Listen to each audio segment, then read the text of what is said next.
All right, let's get started. A very warm welcome to you all from the World Economic Forum's Summer Davos in Tianjin in China. The topic today is paying frictionless. Very excited to be moderating this panel. Brilliant panelists with us today. Before I introduce the panel, a very quick housekeeping update for the audience. Please engage with us. If you're engaging, if you're watching us live, use hashtag AMNC23. Also to say, in the last 15 minutes, we'll open the floor for Q&A. So start thinking about your questions now. All right, so let's get started. Let me introduce you to our panelists. To my left is Professor Sebastian Claro, Professor of Economics, Universidad de los Andes in Chile. You're also an ex-central banker, and you were the vice president of the Central Bank of Chile until 2017. To Professor Claro's left is Jeremy Allaire, Chairman and CEO of Circle Internet Financial. You're headquartered in Boston, started out as a peer-to-peer payment provider, and now manage stablecoins. To Jeremy's left, or there is Susan. Susan Ning is Managing Partner of Regulatory and Compliance, King & Wood Mallesons.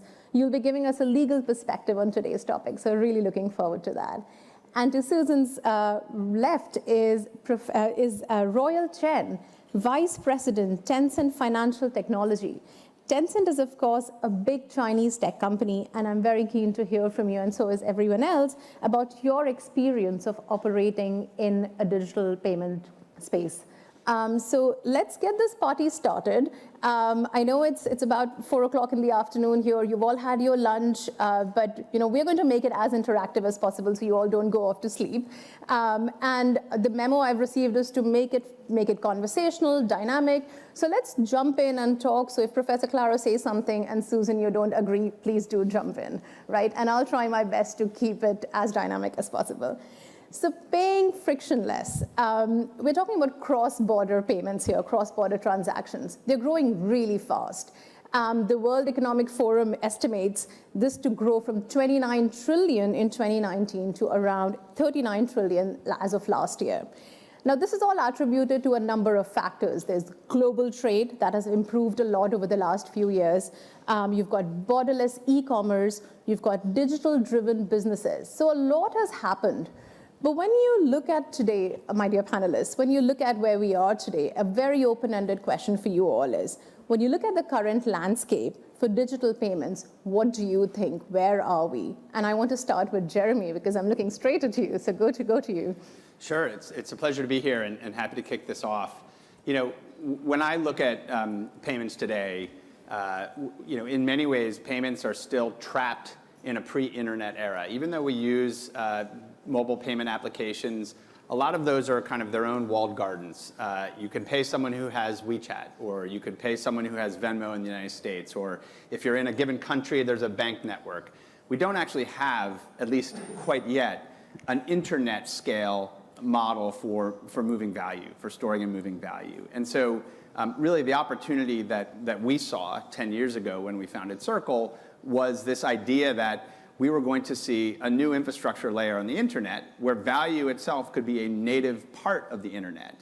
Just like we have data and information and communications, we could actually have a native part. And in that world, which today is, I think, best expressed through things like stablecoins, which are a representation of fiat currency as digital currency, we'll move to a world where we don't think about, say, sending a cross-border email. We won't think about sending a cross-border payment. It will be instant, global, frictionless, per the title of the session and the panel, and interoperable in the same way we have that with the web of information and communications. And so I'm really very focused on how do we build these kind of open internet infrastructures that connect the world economically in the same way that we've been connected with information. And so that's what I think of when I think of paying frictionless. That's great. That's very interesting. And Royal, I want to ask you, another very big business pioneer in digital payment, where do you think we are currently? 好，谢谢。 Thank you very much. And in the past 9 years, I should say that mobile payment in China has welcomed a fast development cycle. And probably you have seen it in China, on the streets, and in our daily life, even living in the towns and the village, and the mobile payment is supported, and you can pay anything you want in your daily life. So with a mobile phone in China, you can go without a wallet. And all the payment and the QIC or the electronic ID is available in your mobile phone. And we see that in the past 9 years, mobile payment in its social and commerce, in finance, and its application of mobile payment is in fast development. And also, we follow the pace of the Chinese people, and we made this payment network globally, and we support 69 countries and regions, and we support the Chinese travelers in buying, in making payment, and WeChat really opened up this ecosystem and to be comparable, connected with the global partners, so that cross-border payment is more frictionless and more stable and smooth.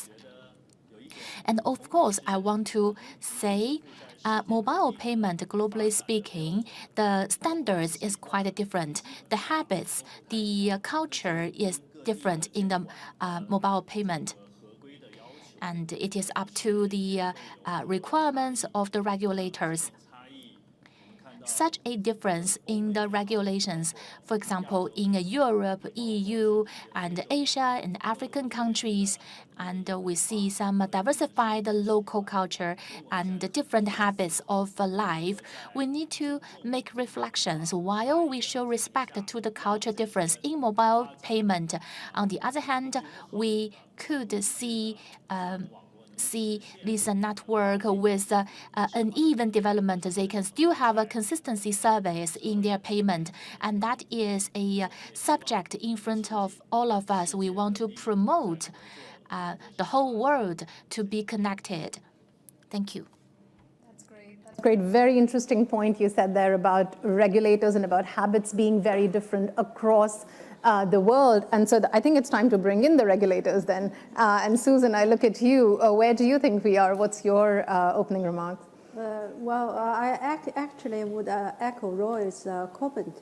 I was traveling after the freedom we have after 3 years of pandemic situation. I flew to Japan, and I was in New York for 2 weeks in the last 2 months. And I was able to use WeChat Pay or Alipay there.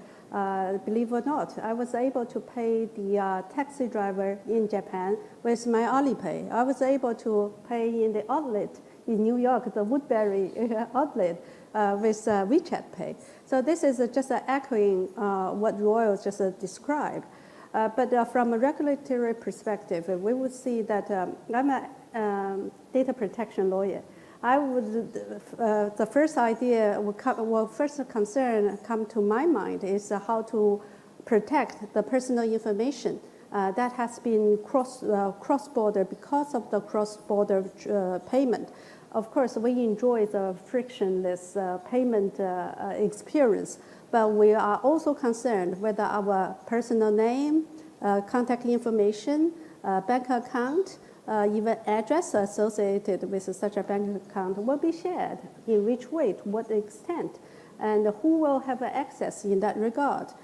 This is a personal concern, but we also see that different regulatory bodies across the globe have a different attitude or different harshness in applying their own jurisdictional laws and regulations. Like a GDPR have a different regulation.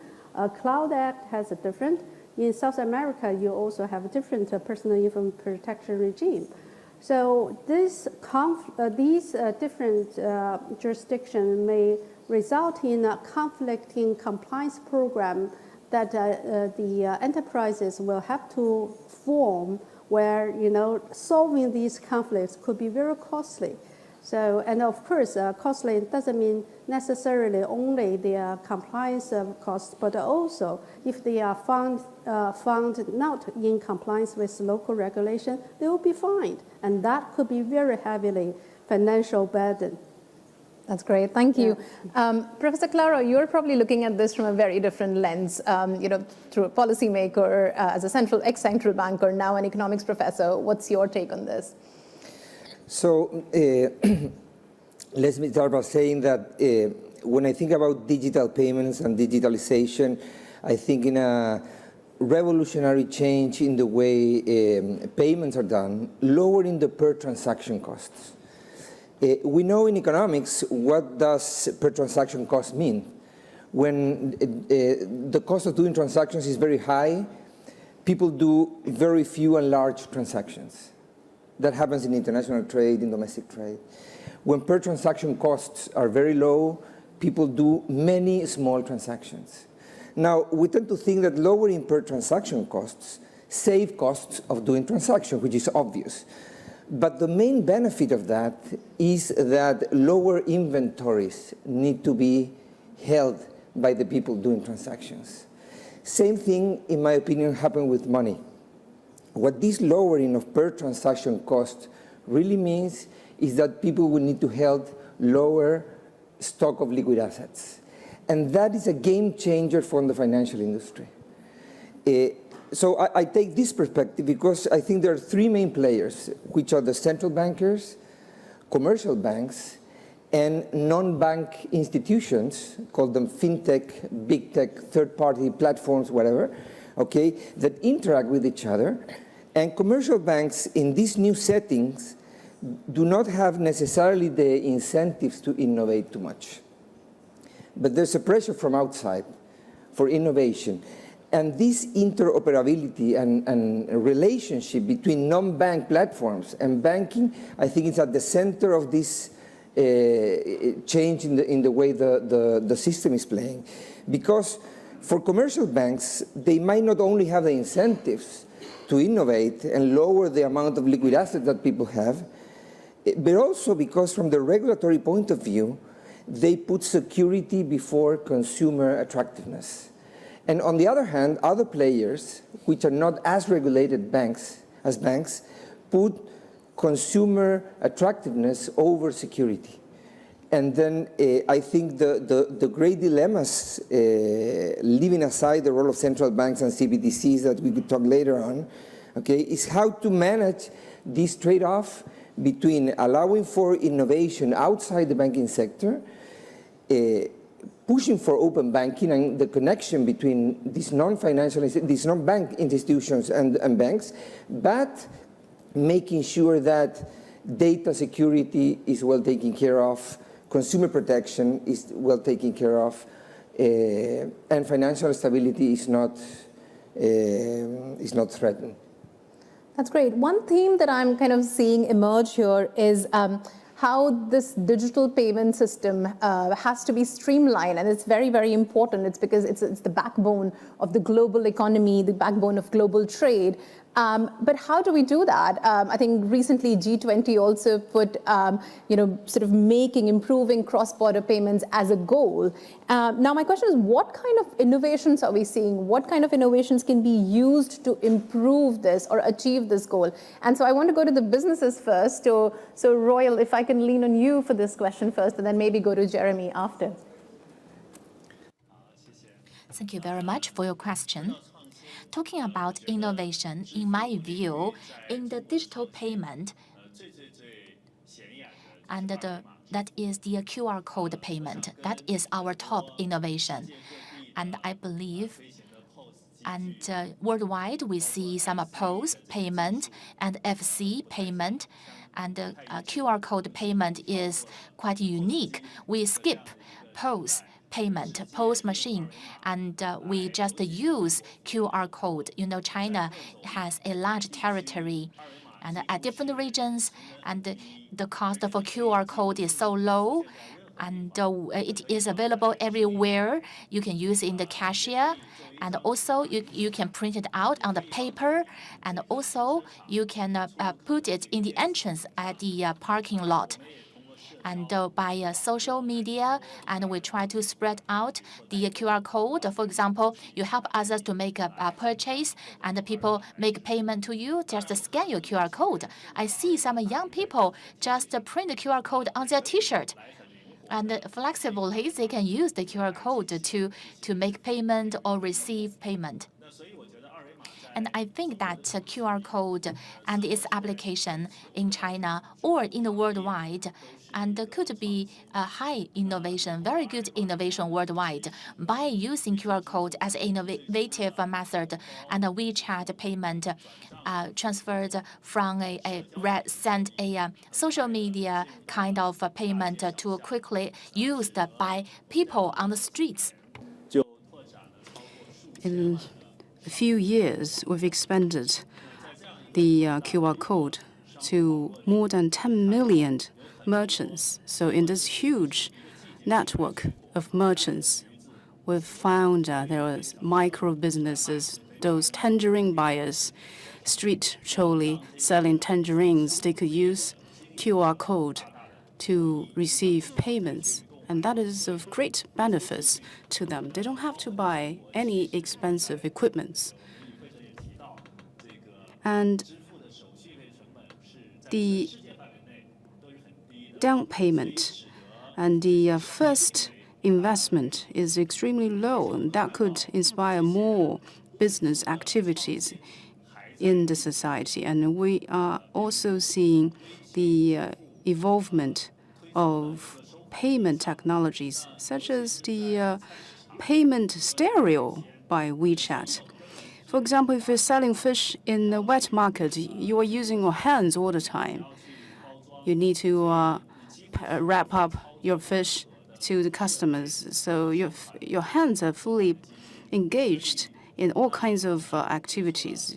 You're not able to receive payments or even use QR codes. Now we have that, the stereo, payment stereo. You only use your voice. And you could hear whether the payment is made or not, because the stereo will announce that to you and add the exact amount of that payment. So it's a very easy payment process, as long as you serve your customers well. As long as you could deliver the merchants to your merchandises to your customers, it would be a frictionless process. No hassles at all for the payment process currently in China. Such a huge and convenient payment network. Today, our topic is frictionless cross-border payment. So we'd like to open that network to other places. Early in 2019, we've conducted trial experiments in some merchants, those who sell railway tickets, those who help clients to book hotel rooms. We've opened those networks to international credit card organizations to support foreigners who travel in China to use WeChat. But there are not very many merchants because of the pandemic influence, and that hinder traffic, international traffic and exchange. In the middle to late July, WeChat payment shall start to expand that network again. Supported by regulators in China, we shall open up further our payment network to Visa and other credit card international organizations. Foreigners who travel in China, they could use their credit cards issued by their own country to tie that with your WeChat account. And then you could experience frictionless payment process. No difference at all compared with Chinese citizens. And there are more and more sports events recovering in China. And friends from all countries are coming to China.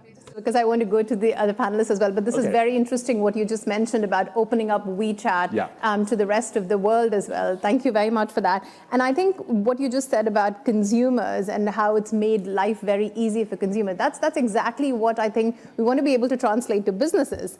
And Jeremy, would love to get your perspective on that, because at the moment it's still very tough for businesses to be able to transfer money from one place to the other, especially small and medium-sized businesses. You're still waiting for up to 10 days really sometimes for payment to show up. That eats into your revenue. So we want to bring you in as well to get a sense of how innovation can actually help us achieve that goal. Sure. Maybe I'll start with just some of the building blocks. So our approach, I think, is very different, which is what we've built is what's called a stablecoin. And it's the stablecoin that we issue is a US dollar stablecoin called USDC.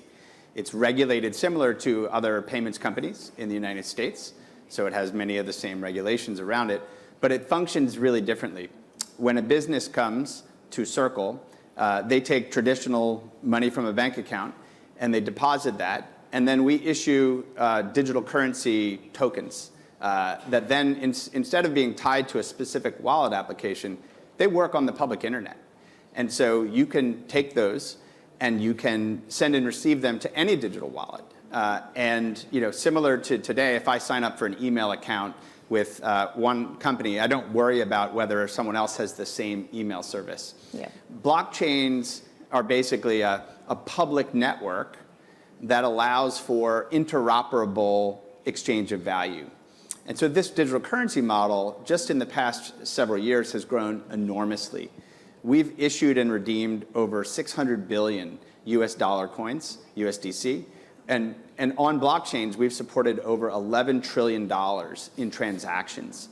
What's amazing is that because this is borderless and frictionless, any business anywhere in the world can just download a piece of software or a digital wallet that's compatible with blockchain networks and transact directly peer-to-peer without an intermediary. And so if I'm a business, I can actually directly transact to a business, say, in Malaysia or in Colombia or in Turkey or wherever you are, and the transfers happen at the speed of the internet.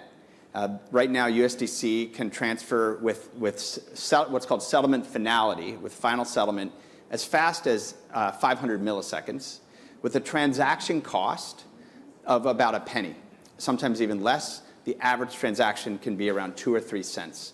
And it doesn't matter the size. So if you have a small payment of $10, you can make that same payment with the speed of the internet, with that cost, anywhere in the world. But it also can be used for very large transactions. So we have very large digital kind of electronic markets companies that sometimes will move $300 million in a single transaction or more.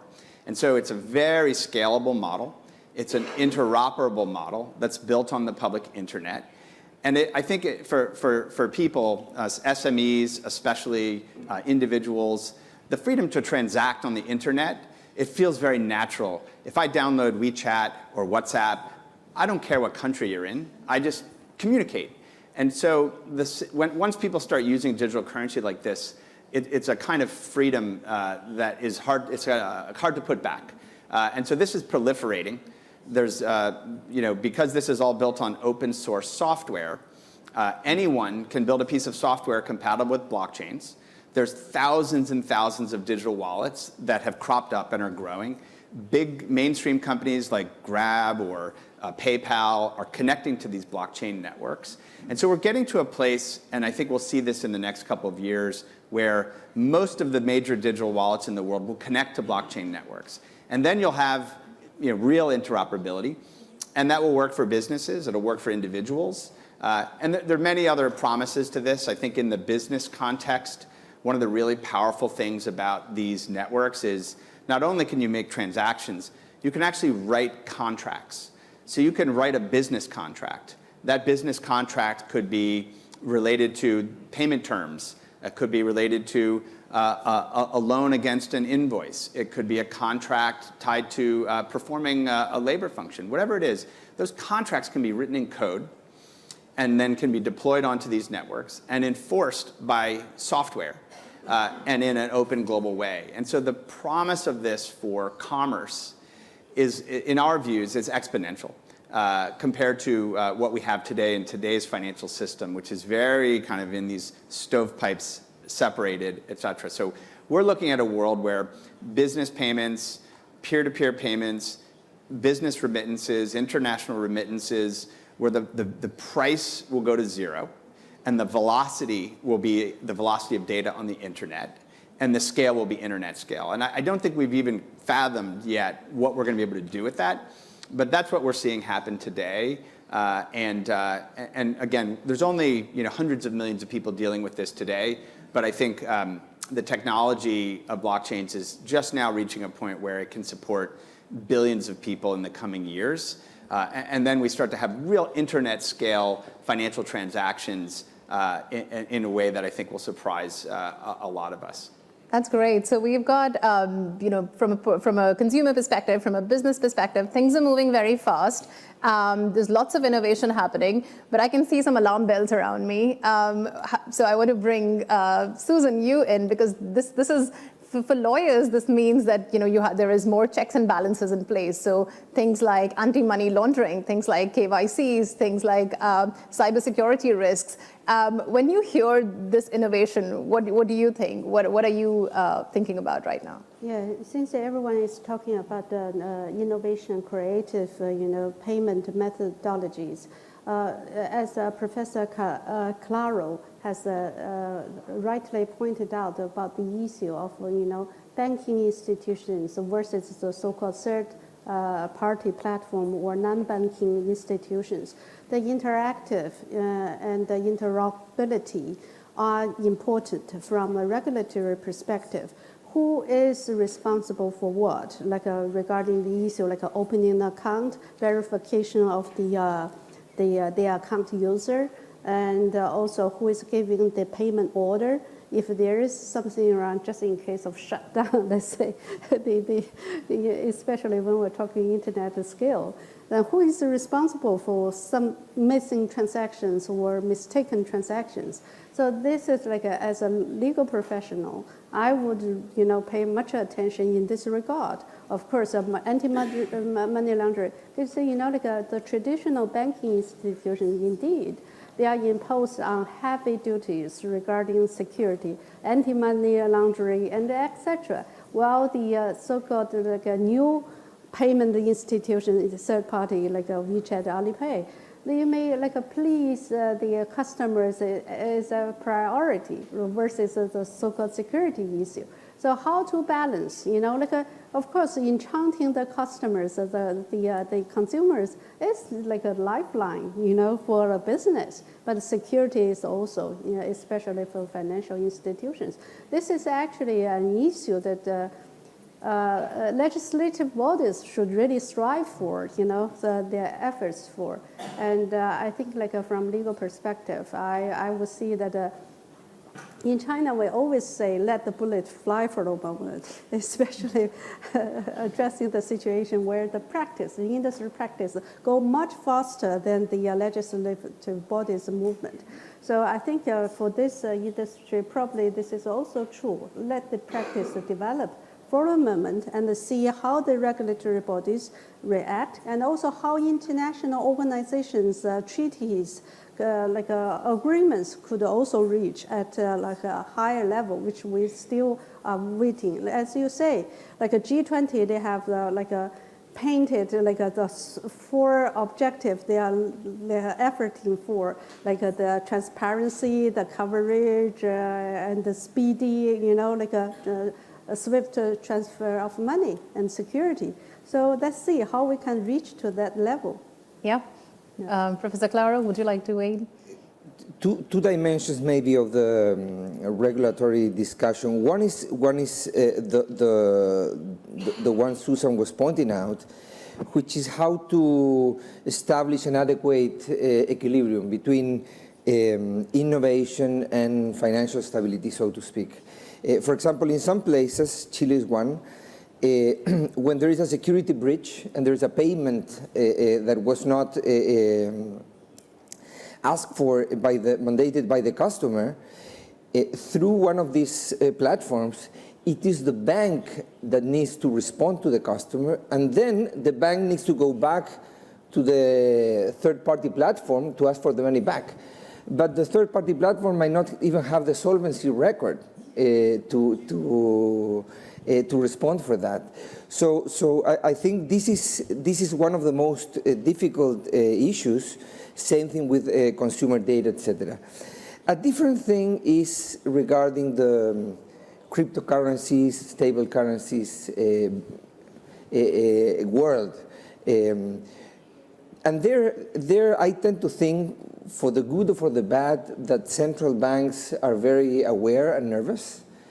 And I think probably central bank digital currencies are going to expand probably significantly in the next few years to try to avoid these currencies to gain to win the game, so to speak.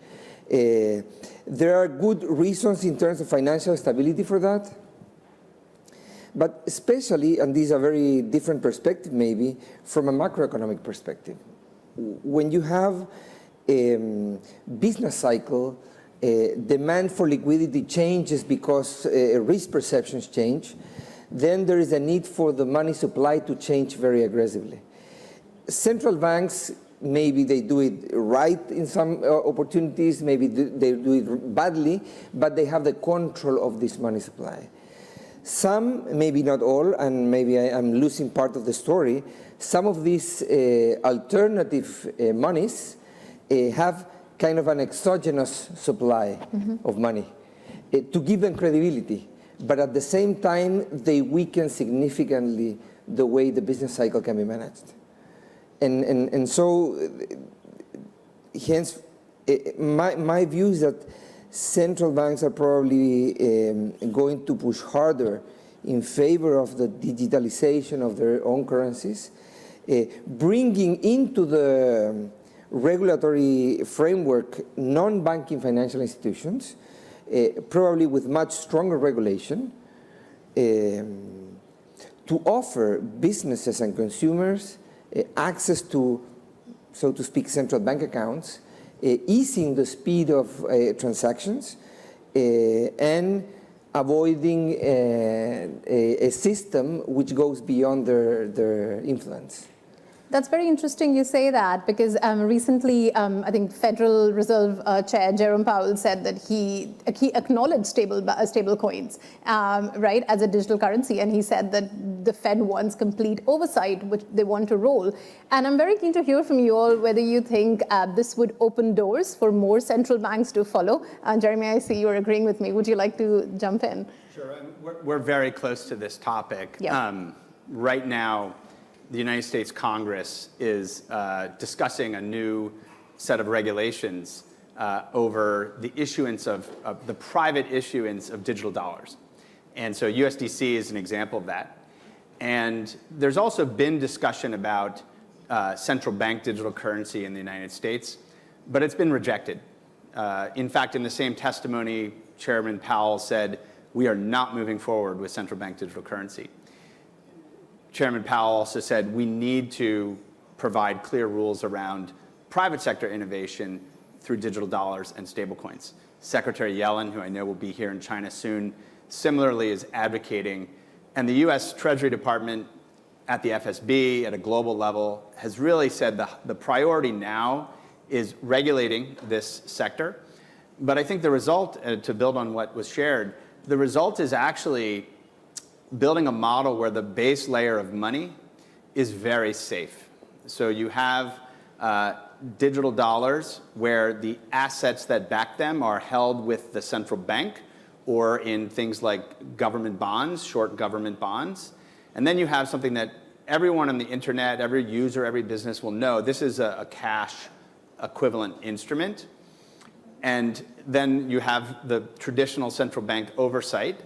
But it's different than commercial bank money. When you give money to a commercial bank, they take the money and then they leverage it and they multiply it by 12 times on average, and they take risk with it.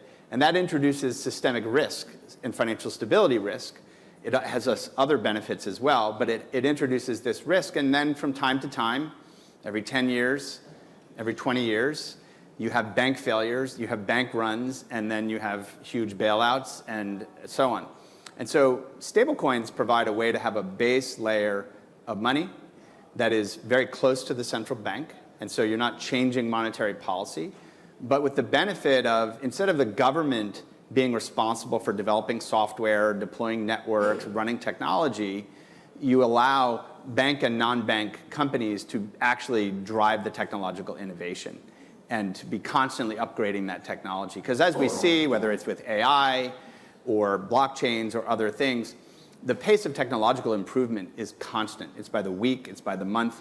You can't expect governments to keep that pace.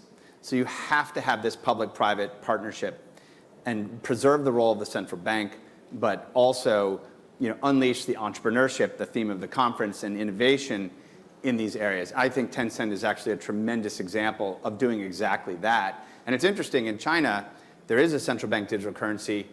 It's not very popular. WeChat Pay and Alipay are popular. Yeah. And so even in a market where the government has prioritized a central bank digital currency, the private sector innovation, voice-activated payments, whatever they're coming up with next, this is really catalyzing the innovation cycle.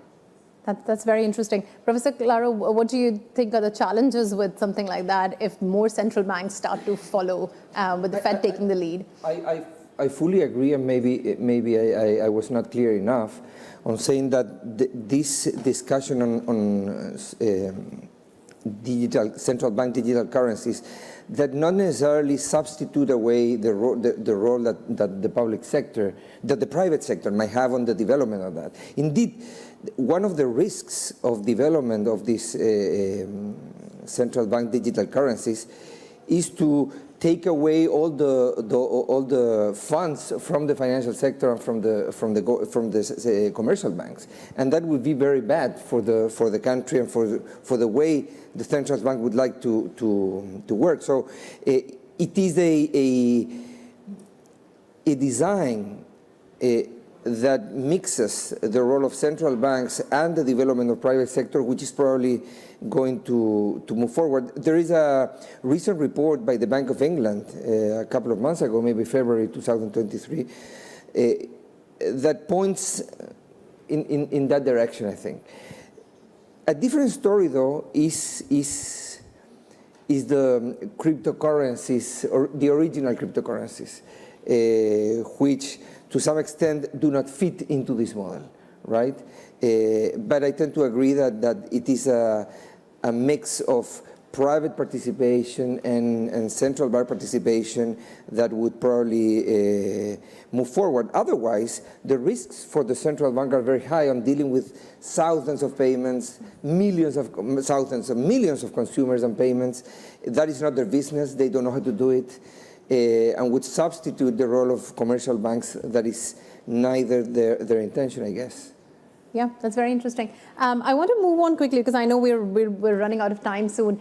But talk about digital divide a bit more. And you're all stakeholders here. And one of the things that innovation brings is, of course, it brings generational divide, but it also exacerbates income inequality. And I wrote a story a couple of weeks ago about how AI is just getting out of control, and it's difficult to keep track of what's going on, and that's leading to this divide that's coming between generations, between socioeconomic groups as well.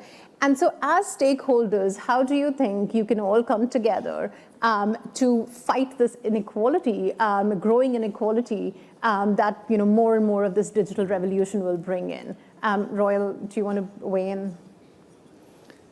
谢谢。 Thank you very much. It is true, we have been aware in technology, in application, the regions are not on the same pace and they have differences.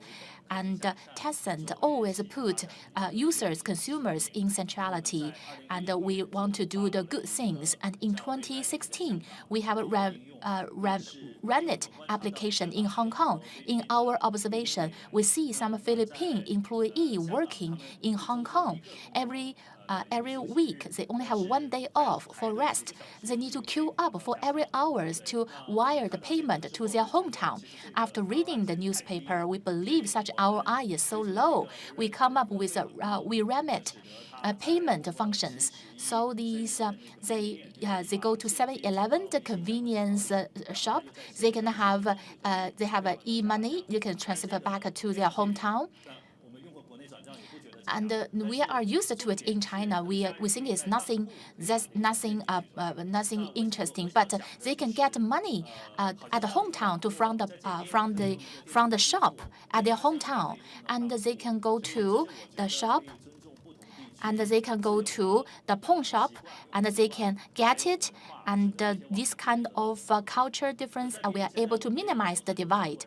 And many Chinese people working overseas, they learn overseas. And many overseas Chinese want to wire payment back to China, and we support over 20-something such a remittance and Wise International Payment Company.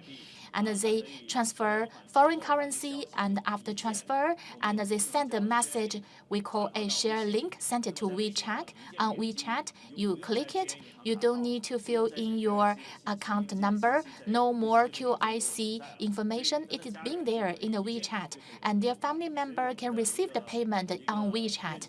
And our vision is that a cross-border payment could be as easy as a text message. Why we are able to do it? Because we can integrate several networks together. At the same time, we show respect to the habits of the users. You know, they chat on WeChat, and next they still send the payment, click on it, and they can use it on it. And that is bundled together, and that is quite good. Overseas payment network with the domestic payment network in China. In this year, and we can have a global network, may not be a network of networks. We call it 1+1+1. And the 3-1 models. One is a local network. The other one is a local lifestyle overseas in between, Visa or the Union Pay and the payment company in between. And these several networks could be organically interplay with each other, so you don't need to care who help you on the network. But anyway, the console backward is very complicated, but user experience is still very high like they used to. We have good experience, we have equity, and in our view in the future, and this global network and should be a open, inclusive, and equal, and every company could share and could create and use it together. Low cost global network is possible. Thank you. Thank you. Susan, do you want to weigh in? I want to also open it up to the floor, but would you like to weigh in? I think what Roy just described is really amazing. You know, we have so much used to the daily life using Alipay or WeChat Pay, you know, on like daily consumption. But I also noticed from your description of the story regarding Philippine nannies, you know, in Hong Kong remitting back to home and recollected from the stores or whatever. This is a revolutionary to, you know, to daily life, people's daily life. This is a revolutionary. But what I would like to comment is that this is so convenient for so-called foreign currency exchanges, which has been very much a hurdle, used to be at least, you know, like for transmission or crossing the border, especially as a Chinese, we have endured that for many years. Alipay, WeChat Pay, they have solved this at like well, on the basis that we even don't have to notice that, no matter from China to outside to China. This is very amazing. But also, I think like just now, you two gentlemen also mentioned that the digital currency. Well, for digital currency, I think it's a central bank thing, at least from a China perspective. I just want to contribute from China perspective. Because a digital currency we consider, at least you know, announced by Chinese government, it's a currency to RMB. It's a legal currency. It's like a $1 to $1 to currency, Chinese RMB legal currency. So it's just you know, RMB in digital form. If you don't have Southern RMB, you don't have one. You can't transmit it to your e-wallet into the so-called e-currency. But you know, of course, for e-currency, the settlement needs to be settled not only by the banking system, but also the third-party so-called platform as well. So the settlement is shall also be prevailing. So that's why in China I shouldn't say we don't care, but because we have the methodology of payment by banking, by non-banking, and the currency is like an e-currency where RMB in paper form, it is the same. So that may be why the e-currency in China is not that popular, because it's just one-to-one to RMB. Who cares to that extent? That's a great point. I know Jeremy wanted to say something, and then we'll open the floor. Sure. I wanted to discuss the question around financial inclusion and sort of all economic rungs on the ladder. And that's a really core part of the thesis and what we're working on today. Some of the very fastest growing uses for USDC are in emerging markets, very specifically people who work in one place who want to send funds very, very efficiently to people in other places. The demand is high, not just to get it and receive it and get it in local currency. There's actually demand for dollars. And so digital dollars are a very in-demand thing. If you're in Colombia or you're in Turkey or you're in the Philippines, I think you're interested in receiving funds, but also storing value in a less volatile currency. So that's important economically as well when you see currencies that are struggling, people's value being destroyed. That's important. But we now have, literally through various digital wallets, the ability to deliver funds, very small funds, directly to cash out locations in almost every country in the world, which is very powerful. The other is we're even solving problems when people don't have bank accounts, don't even have access to an e-money system. And so, for example, we've partnered with the United Nations, the High Commission for Refugees, to solve a really hard problem, which is war victims who are refugees, who don't have access to their financial system anymore, and who need to receive aid. Yeah. And so we've worked with the UN to distribute aid in the form of USDC directly to digital wallets that people can just get with their smartphone. And then they can take it to whatever country they're in and conveniently take out cash as well. And so really solving for the most, the people who have the hardest problems is core to what we're working on. That's great. I'm going to open it up to questions, and I know the gentleman there has a question. Yeah, hi, thank you. I think amazing panel, and thank you for your fantastic insights. I have 3 questions. Oh, could you summarize them into one, please? Just so that, thank you. On the KYC side, especially for the digital wallets in most countries, everything is still reliant on a card. You're relying on the commercial bank, which is issuing a debit card, which is doing your KYC, and subsequently that's allowing it. So any thoughts how that's going to emerge? Question to Jeremy on Web 3.0, the market infrastructure, especially for retail payments. How do you see that in the coming 3 to 5 years? And question to Claro on consumer protection and transparency. The kind of data, whether it is governments or whether it is these payment wallets are gathering, in terms of every precision payment that's being done by an individual. With the generative AI, they can curate, a clone, a digital avatar of mine, knowing exactly where do I go, what do I spend on, and so on and so forth. And consumers are largely not aware of that. So what are the thoughts from a regulation perspective? So let's go KYC, Web 3.0, and data. So Royal, let's start with you. 我觉得 KYC 确实是一个全球性的。I think KYC is a global conundrum. Now, there are so many foreigners coming to China. They want to make payment in China, and they're faced with that difficulty. There is this ID verification in China for Chinese residents, however, not for foreigners, to know whether it's fake or not. So we use manpower to verify whether there is a PIC using different information points.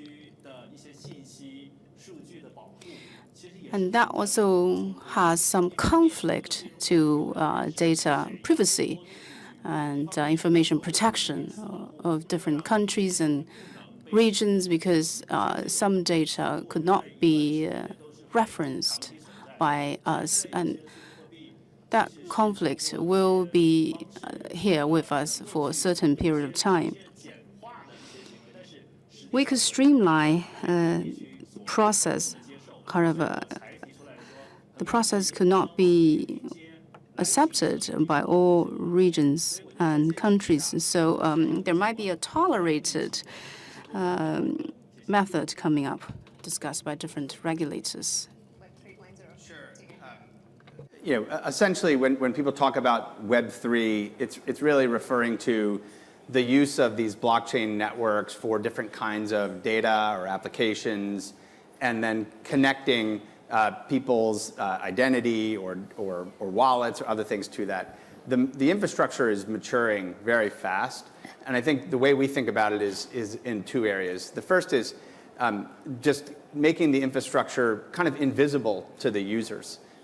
People don't want to know about what blockchain am I using. They don't want to know about crypto wallets. They just want to have an application and interact and use it. And so a lot of the work right now is really taking the blockchain and making it disappear so that you're using a wallet, you're using a game, you're using a consumer internet application, and behind the scenes, just like we don't think about using TCP/IP, the protocols of the internet. We don't think about using the HTTP, the web protocol. This needs to go into the background. And so there's a lot of focus on that user experience, making this simple, accessible, scalable. We're working on that Web3 infrastructure products. And that transition, I think, is happening. And based on what we see, at least, kind of the usability for 1 billion or 2 billion users of Web3 technology is something that will emerge over the next approximately 2 years. Great. Professor Clara. Thank you. Very, very briefly, of course, the consumer protection issue is critical, and maybe we need to distinguish two things. One is, what are the standards that should be set? But secondly, who supervises that? For this whole world of non-banking financial institutions, fintech, their fight is for being very lightly regulated because they are the innovators. And I tend to understand that perspective. But that cannot be at the expense of making sure that data is very much protected. And here comes the discussion on or it is related to the issue of integration and inequality. Because many of the people that can suffer more from breaches in their protection of consumer data are the poor people. Their data can be eventually not well used, etc. So, the supervisors, in my experience, tend to, at this stage, avoid too much interference in these companies. And so it is not only that the standards are not necessarily clear in many countries, but there is still no agency that is very much aware of its responsibility towards taking care of this consumer data. Great. Let's get another question. I think there's somebody behind me. Yes. Yeah, so a question to Jeremy and Royal relating to capital controls. Royal mentioned this for foreigners to pay in China, which is very helpful. I recently also used WeChat to pay in Hong Kong. I'm just wondering, for Chinese, we have this 5万的限额, 50,000 limit of what we can pay with the capital control of China. Can we pay above that amount in Hong Kong for us, the mainlanders? And for Jeremy, you all mentioned this after this zero cost, almost immediate payment across borders. Can you do that for countries like China, which have capital account control? Thanks. Royal, would you like to go first, and then maybe Jeremy after? OK， 我必须要替这个国家外汇 I must say something on behalf of the Foreign Exchange Bureau of China. 50,000 US dollar has confused a lot, actually. On WeChat, you could pay tuition fee. Tuition fee per year overseas is around 200,000 USD, and that's not accounted to the 50,000 USD limit. Even when we transfer funds from Hong Kong to mainland does not accounted into 50,000 USD. The limit of 50,000 USD, meaning the fund without any intention, you have nothing as evidence to prove it's something that you need to pay or receive. So that's something I must clarify for the Foreign Exchange Bureau. So it's not a big hurdle. If you have evidence, you're actually buying something or paying something with legitimate purpose. It's not restricted. Thank you. Sure. I think a couple things. First is that digital currencies on blockchains sort of exist everywhere the internet exists. And so, of course, everyone is aware that people can use these digital wallets in China. But in China, there's a very strict set of regulations that don't allow payment companies, banks, or any other financial institution to interact with the crypto companies or with those networks. That's currently the situation. And so even if someone had a stable coin or a Bitcoin or something in China, they would have to use a non-legal means to have it interact with the financial system. And so it's not a convenient way to do that. I think, of course, Hong Kong is becoming more open to the use of this technology and beginning to regulate it. And I think as things like digital identity and verified identities can work with these digital wallets, maybe that will open the door to using this technology on the mainland, but I think we're still some time away from that. That's great. I think you had a question. Yes, a short one. Related to the gentleman over there, the question more fundamental, actually. If we talk about cross-border frictionless payment, I think my question is, at the end of the day, we're still all going back to the banking system. Am I right? Like we still need to the SWIFT, the Euroclear, right? When we talk about dollar to dollar, yes, we can go frictionless. But when we go to cross-border, what is the end game? How do you see this to be happening later on? I'll try and take part of that and yield as well. So what's really interesting is that with USDC, people who receive it around the world, many of the digital wallets actually have partnerships with the card networks. So they actually have partnerships with companies like Visa or MasterCard. So instead of taking the digital currency and moving it out into the banking system, the card networks will let you actually use that stored value, the digital currency, to make a payment to a merchant. And then in turn, Visa and MasterCard, both they have partnerships with Circle. They'll receive the settlement using USDC as well. So someone might have USDC in a wallet in a country, make a payment, and then that issuer basically sends the payment back to a MasterCard or a Visa using USDC as a settlement rail. And so I think the point is that as more and more value is stored and held in these digital currency forms, it will stay in the digital currency forms and does not need to be redeemed into local bank money. Well, we have 2 minutes, so I want to kind of tie into what the gentleman asked and my final concluding question. So concluding thoughts from you all. You've got 30 seconds each. Let's get the central bankers, the commercial banks, the fintechs, the regulators, lawyers, everyone in a room. I just want to be a fly on the wall in that room. What next? What are the next steps from here? So 30 seconds each. Let's start with you, Professor Clara.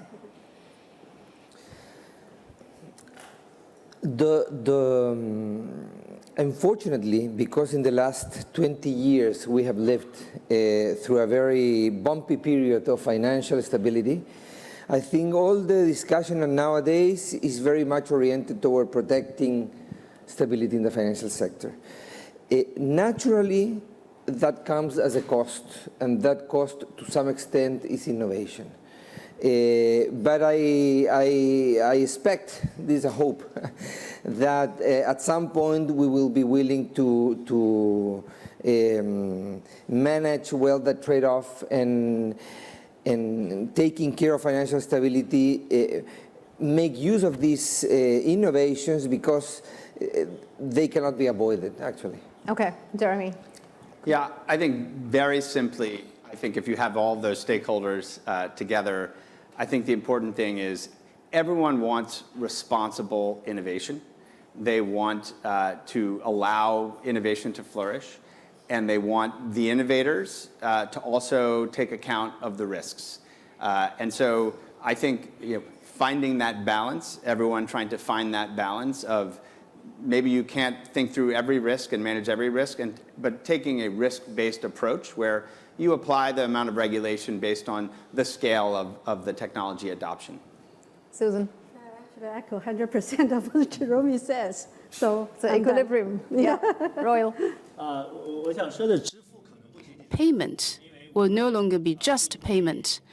Digital currency or US dollar or bank card or the balance of your digital wallet, they all represent credit.